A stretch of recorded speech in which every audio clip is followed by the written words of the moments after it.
नमस्कार, मी Poonam. News uncut मध्ये आपलं स्वागत. या बातमीपत्रात आपण आढावा घेणार आहोत पुण्यातील काही महत्त्वाच्या घडामोडींचा. भीमा कोरेगाव येथे 1 जानेवारी रोजी विजयस्तंभ अभिवादन कार्यक्रमाचे आयोजन करण्यात आले.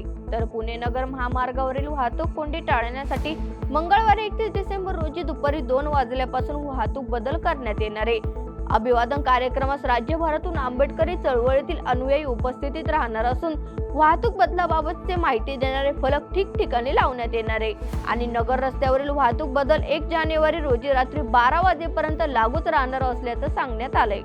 काल राष्ट्रवादी काँग्रेस पार्टी शरदचंद्र पवार पक्षाच्या वतीनं पुण्यात चर्चासत्रांचं आयोजन करण्यात आलं होतं. या चर्चासत्रातील व्यक्तींनी निवडणूक आयोगाने एकूणच यंत्रणेच्या कारभारावर अनेक आक्षेप नोंदवले असून सहभागी तज्ञांनी मतदानाच्या मशीन बरोबर व्हीव्हीपॅटची यंत्रणेतही छेडछाड करता येऊ शकते याचे प्रत्यक्ष प्रात्यक्षिक दाखवले. दरम्यान 6 जानेवारी पर्यंत राष्ट्रवादी काँग्रेसच्या सर्व पराभूत उमेदवारांकडून मुदतीची याचिका दाखल केली जाणार असल्याचं कळतंय. सरत्या वर्षाला निरोप देऊन नववर्षाचे स्वागत करण्यासाठी लष्कर भागातील महात्मा गांधी रस्ता तसेच फर्ग्युसन रस्ता, जंगली महाराज रस्त्यावर होणारी गर्दी विचारात घेऊन मंगळवारी संध्याकाळी 5 नंतर लष्कर आणि डेक्कन जिमखाना भागात वाहतूक बदल करण्यात आलेत. मात्र मध्यरात्री गर्दी ओसरेपर्यंत परिसरातील वाहतूक व्यवस्थेत बदल करण्यात येणार आहे, अशी माहिती वाहतूक शाखेचे पोलीस उपायुक्त अमोल झेंडे यांनी दिली आहे. पिंपरी चिंचवड महापालिकेच्या कर आकारणी आणि कर संकलन विभागाने थकबाकीदारांवर धडक कारवाई करण्यास सुरुवात केली आहे. 2 दिवसात तब्बल 128 मालमत्ता सील केल्या असून सील कारवाई 7 जानेवारी पर्यंत केली जाणार आहे. त्यामुळे ही कारवाई टाळण्यासाठी थकबाकीदारांनी कर भरण्याचे आवाहन महापालिकेने केलंय. सरत्या वर्षाला निरोप आणि नवीन वर्षाचे स्वागत करण्यासाठी हजारोंच्या संख्येने पर्यटक लोणावळ्यात दाखल होत आहेत. हुल्लडबाज पर्यटकांवर आणि नियमांचं पालन न करणाऱ्या टवाळखोरांवर लोणावळा पोलिसांची करडी नजर असून मद्यपान करून रस्त्यावर धिंगाणा घातल्यास कडक कारवाई करण्यात येणार असा इशारा लोणावळा ग्रामीण पोलीस ठाण्याचे पोलीस निरीक्षक किशोर धुमाळ यांनी दिलाय.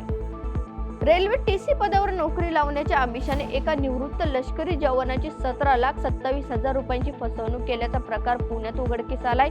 या प्रकरणी संजीवनी पाटणे आणि शुभम मोड या दोघांविरोधात गुन्हा दाखल करण्यात आला असून याबाबत एका निवृत्त जवानाने फिर्याद दिली आहे. जरेवाडा येथील भाविक जेजुरीला खंडोबा देवाच्या दर्शनासाठी सोमवारी निघाले असताना बेलसर वाघापूर रस्त्यावर पहाटे 2:30 वाजण्याच्या सुमारास पिकअप आणि आयशर गाडीच्या अपघातात 2 जणांचा मृत्यू झालाय तर 10 पेक्षा अधिक जण गंभीर जखमी झालेत. अपघातानंतर जखमींना जेजूर येथील खासगी रुग्णालयात उपचारासाठी दाखल करण्यात आले असून त्यांच्यावर उपचार सुरू आहेत.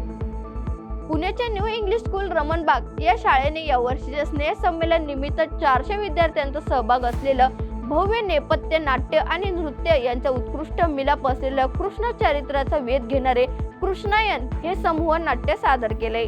कृष्ण चरित्राच्या विद्यार्थ्यांसाठी प्रेरक उपयोग करून घेण्याची ही संकल्पना शाळा समिती अध्यक्ष डॉक्टर शरद आगरखेडकर आणि रमणबाग शाळेच्या मुख्याध्यापक सौ चारुता प्रभू देसाई यांनी मांडली आहे. संमेलनाला उपस्थित माजी विद्यार्थी, सिनेनाट्य अभिनेता विजय मिश्रा तसंच डेक्कन एज्युकेशन सोसायटीचे पदाधिकारी डॉक्टर विनय कुमार आचार्य, डॉक्टर शरद आणि शलाका आगरखेडकर यांनी या समूह नाट्याचे कौतुक देखील केले. वेळ झाली पुणे कनेक्ट मध्ये इथेच थांबायची. पाहत राहा न्यूज अनकट.